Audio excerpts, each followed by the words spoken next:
على وادي القصوب وعلى بعد 60 كيلومترا من مدينة الصويرة يوجد سد مولي عبد الرحمن. حجم المياه بهذه المنشأة تزايد بفضل الأمطار الأخيرة ليبلغ 42.29 مليون متر مكعب. التساقطات كان رفعات من الواردات اللي داخله للسد اللي تجاوزت 16 مليون متر مكعب غير في الفتره الممتده ما بين 28 فبراير الى حد الساعه. وهذه الواردات كان عندهم واحد الاثر ايجابي على نسبه ملء السد اللي بلغات 65 اكبر من 65%.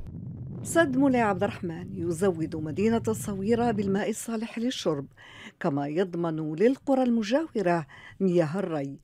وارتفاع حقينة السد يعزز الموارد المائية بالمنطقة ويخفف من آثار الجفاف.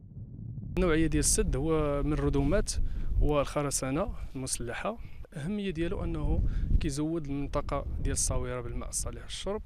كتبلغ المساحة ديال الحقينة ديالو حوالي 400 هكتار. والأهمية ديالو أكثر أنه كيحمي مدينة الصويرة من الفيضانات.